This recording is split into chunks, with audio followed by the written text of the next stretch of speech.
Let me tell you something that happened to me in October 2019 that still makes me question everything I thought I knew about this profession. My name is Derek Holloway. I've been a police officer in Portland, Oregon for 14 years. I've seen it all in this city: overdoses, shootings, horrific road accidents, suicides that stay in your head for the rest of your life. But nothing, absolutely nothing, prepared me for that night at the Multnomah County Medical Examiner's office. It was a Tuesday, around 2:30 in the morning. My partner Travis and I were finishing a quiet patrol when dispatch called. Unit 7-2, we have a disturbance call at the Southeast Hawthorne Medical Examiner's office. Staff report suspicious activity on the ground floor. Possible intruder. Travis looked at me with that, "You're kidding, right?" look. The morgue wasn't exactly the place we expected to be dealing with intruders at 2 in the morning. But work is work. We confirmed and headed there. The building is located in a somewhat isolated area, surrounded by old trees and street lighting that always seemed insufficient. When we arrived, there was only one car in the parking lot, probably belonging to the employee who called. The structure is made of red bricks, a 1970s construction, with those narrow windows that look more like slits. The place was already sinister during the day. Imagine what it was like at dawn. The front door was unlocked. Travis rang the intercom bell and a trembling voice answered almost instantly. "Police? Thank God, please come up. Second floor, administration office." We went inside. The main hallway had that characteristic smell of formaldehyde mixed with industrial cleaning products. The fluorescent lights flickered occasionally, creating strange shadows on the walls. Our boots made a deafening noise on the linoleum floor. The employee who greeted us was a thin man, in his early 40s, with disheveled grey hair and crooked glasses. He introduced himself as Martin Kowalski, a forensic technician on the night shift. His hands trembled when he shook ours. "What happened, Martin?" I asked, taking the notebook out of my pocket. He took a deep breath and adjusted his glasses. I was in the preparation room, finalizing some autopsy reports that need to be delivered early tomorrow morning. Routine stuff. Then around 1:30, I heard a noise coming from downstairs. "What kind of noise?" "Knocking. Metallic. As if someone were punching one of the refrigerator drawers." Travis and I exchanged a glance. "Did you come down to check?" Martin shook his head frantically. "No way. I locked my office door and called you guys right away. This place is scary enough when it's empty." "How many people work here at night?" Travis asked. "Just me. The caretaker leaves at 10. After that, I'm alone until 6 in the morning when the next shift arrives." "Does it have security cameras?" "Yes, but the system has been malfunctioning for 2 weeks. They sent a technician who said they needed a special part. It hasn't arrived yet." "Of course it didn't arrive. It never arrives when you need it." "Okay, Martin, you stay here. We'll go downstairs and take a look." He seemed relieved not to have to accompany us. He gave us a key fob with access to all areas and huddled in his chair, biting his nails. We went down the stairs. The ground floor was where the cold storage rooms and autopsy rooms were located. The corridor was narrower than the one upstairs. The walls painted that faded hospital green that nobody uses anymore. The doors were made of heavy metal, with those reinforced glass windows that you can't really see what's inside. Travis turned on his flashlight, even with the lights on. I did the same. We went slowly, checking each door. Everything seemed normal until we reached room C, the largest of the cold storage rooms. The door was ajar. "Did you leave that open?" Travis asked, his hand already on his holster. Martin said he locked everything up before going upstairs. We pushed the door open carefully. The icy air hit us like a punch. That cold wasn't natural. It was a bone-chilling cold that wouldn't leave. The room had about 20 drawers stacked against the walls, each one large enough for an adult body. White LED lights illuminated everything with a raw, brutal clarity. And then we listened. Tock, tock, tock. Metallic banging, coming from inside one of the drawers. My stomach dropped. Travis went pale. We looked at each other. And I know he was thinking the same thing I was. Someone alive had been mistakenly placed there. I've heard stories like that. Rare cases of people who were declared dead, but weren't really. Catalepsy, extreme hypothermia, that sort of thing. "We need to open up," I said, but my voice came out weaker than I wanted. Travis nodded. We went to the drawer where the sound was coming from. It was number 14, second row from the bottom. The label on the front read, NI, white male, 45-50 years old, entry, 10/28/2019. Today was the 29th. I took a deep breath and pulled the handle. The drawer slid out with a pneumatic thud. The body was covered with a standard white sheet. But something was wrong. The sheet was moving. Subtly, but it was moving. As if the chest underneath was rising and falling. "What a mess," Travis whispered. I pulled the sheet back slowly, prepared for anything. The man underneath had bluish-gray skin, purple lips and closed eyes.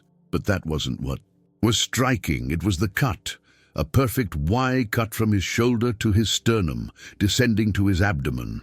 They had already begun the autopsy, and worse, the cut had been stitched back together, but crudely, with wide, irregular stitches. Then his eyes were opened. I screamed. Travis staggered backward. The man stared at us with those glassy, lifeless eyes that still looked at you. He didn't blink. He just lay there, with that grotesque stitch on his chest, staring at us. And then he smiled. It wasn't a human smile. It was a stretching of cracked lips that revealed stained teeth and a tongue that was too dark. He opened his mouth and made a sound I still can't quite describe. It was like a groan mixed with a muffled laugh, coming from somewhere other than his throat. "Travis, get out of here," I yelled, pulling him by the arm. We ran. We ran as if hell had opened up behind us. I heard the drawer creak, metal against metal, and a sound of something dragging. Footsteps? I don't know. I didn't look back. We climbed the stairs 2 steps at a time. Martin saw us panicking and immediately stood up. "What happened?" "There's someone down there," Travis yelled, grabbing the radio. "I don't know what the hell that is, but he's not dead." Martin turned pale. "Wait, which drawer?" 14. He rushed to his computer, fingers flying across the keyboard. "Drawer 14. Here. John Doe found dead 2 days ago in a motel room. Fentanyl overdose. I performed the preliminary autopsy.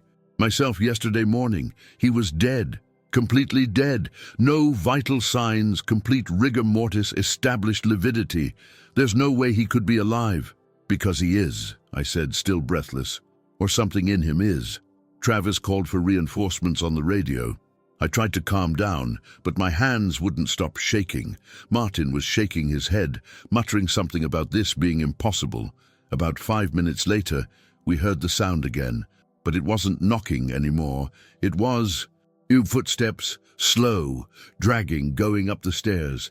"He's coming," Martin whispered, his voice breaking. Travis and I drew our weapons. The stairwell door opened slowly, creaking on its old hinges. And he appeared.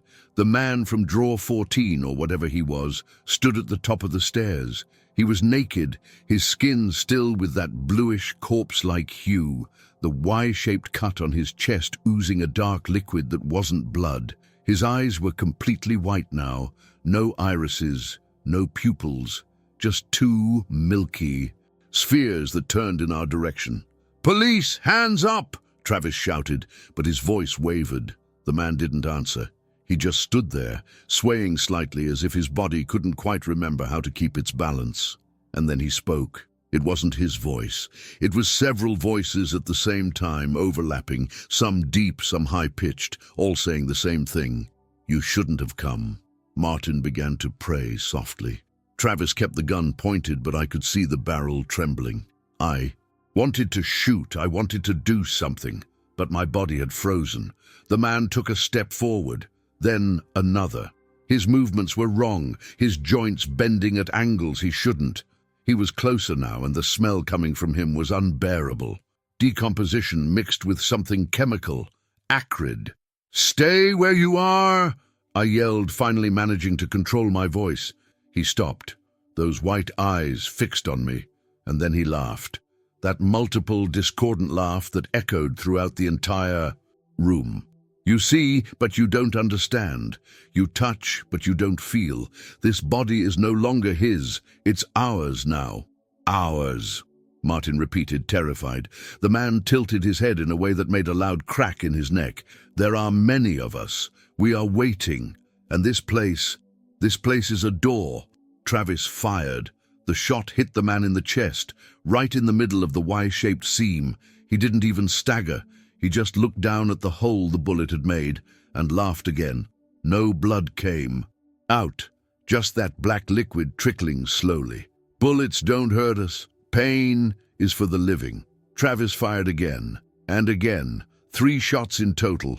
None had any effect. The man kept advancing, completely ignoring the holes in the dead body he inhabited. "We need to get out of here," I yelled, pushing Martin towards the door that led to the parking lot. Travis fired the last shots as we ran.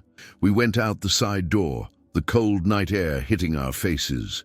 The man didn't follow us outside. He stood in the doorway, those empty eyes watching us. "You will return," the voices said. "Everyone returns." And then he simply fell. He plummeted like a rag doll, his body hitting the ground with a dull thud, and he didn't move again. It took about 20 minutes for the cavalry to arrive. 3 vehicles, an ambulance, even the captain showed up. We explained everything, even knowing how crazy it sounded. Martin confirmed every detail. When the paramedics checked the body, it was cold, completely cold. No pulse, no breathing, nothing. Dead for at least 48 hours, according to their estimate. The bullet holes were there, but there was practically no bleeding. The coroner who arrived later said it was impossible for the body to have moved. Rigor mortis, liver mortis, everything indicated that he had been dead for a long time. But we saw it. 3 witnesses saw the same thing. I reviewed all the files, spoke with the person who had originally found the body. John Doe, unidentified, found in a cheap motel room on 82nd Avenue, dead from an overdose of fentanyl mixed with xylazine. No family, no friends, nothing. Just another user who couldn't get out of that life. The toxicology report showed an absurd amount of drugs in his system, enough to kill 3 people, and there was something else, traces of a substance that the lab couldn't properly identify. Something organic, but that didn't match anything catalogued. A few days later, I went back to the motel where he had been found. I asked the manager about the room. He took me there. The place had been cleaned, but you could still feel that something wrong had happened there. I've been in this profession long enough to know when a place carries a heavy energy. The manager told me there had been other incidents in that room. Guests complaining about noises, shadows, strange sensations. One guy even checked in the middle of the night saying he'd seen something sitting in the chair, watching him. Nobody ever took it seriously, of course. Cheap motels always have stories like that. But now I wonder, was what we saw at the medical examiner's office already with John Doe before he died? Or did something enter him afterward? He had said, "This place is a door." A door to what? To where? I tried researching if anything similar had happened before. I found some vague mentions online, accounts from paramedics who swore they saw bodies moving on their own, from funeral home employees who heard voices coming from the preparation room, but nothing concrete, nothing officially documented. Always these stories that people tell on Reddit or in obscure forums, which everyone dismisses as fabrication or exaggeration. But I know what I saw. Travis knows. Martin had to request a transfer. He couldn't work there anymore. The institute closed for 2 weeks for maintenance, but I'm sure they did some kind of spiritual cleansing or something. When it reopened, they changed all the protocols, put in 24-hour security, and installed new cameras everywhere. There are nights when I can't sleep properly. I keep thinking about those voices, about what they said. There are many of us. We are waiting. Waiting for what? And worst of all, you will return. Everyone returns. I still patrol Portland. I still do my job. But now, every time I pass near that red brick building on Southeast Hawthorne, I speed up a little. I don't look at it. I pretend it's just another building on my route. Because if I Look, I'm afraid of what I might see in the windows. Last week, Travis called me in the middle of the night. He was drunk, his voice slurred, but you could feel the fear behind his words. Derek, I saw him again, outside my house, just watching, with those white eyes. I told him it was just a nightmare, that he needed to seek help, but I didn't believe my own words, because 2 nights before, I had woken up at 3 in the morning with the feeling that someone was in the room, and when I looked out the window, I saw a silhouette outside, just for a second, and then it disappeared. Maybe we opened something that night. Maybe we saw something that wasn't meant to be seen. Or maybe, and this is what scares me the most, maybe it's always been there, waiting, watching, using the bodies of the dead as what? Hosts, messengers? I don't know. And part of me doesn't want to know, but I keep carrying my gun. I keep doing my patrols because at the end of the day, this is the city I swore to and protect. Even though I now know there are things here that go beyond what any police training can prepare you for. And there's one more thing I haven't told anyone yet. Not Travis, not my captain, not my wife. A week after that incident, I received a letter. No return address, no stamp. Just my name, handwritten in shaky handwriting. Inside, there was a photo from the medical examiner's office, taken from the parking lot at night. And in each window of the building, there was a face. Dozens of them, pressed against the glass, looking out, looking at the camera, looking at me. I burned the photo, but the image remained etched in my mind. And every time I close my eyes, I see those faces, waiting, always waiting.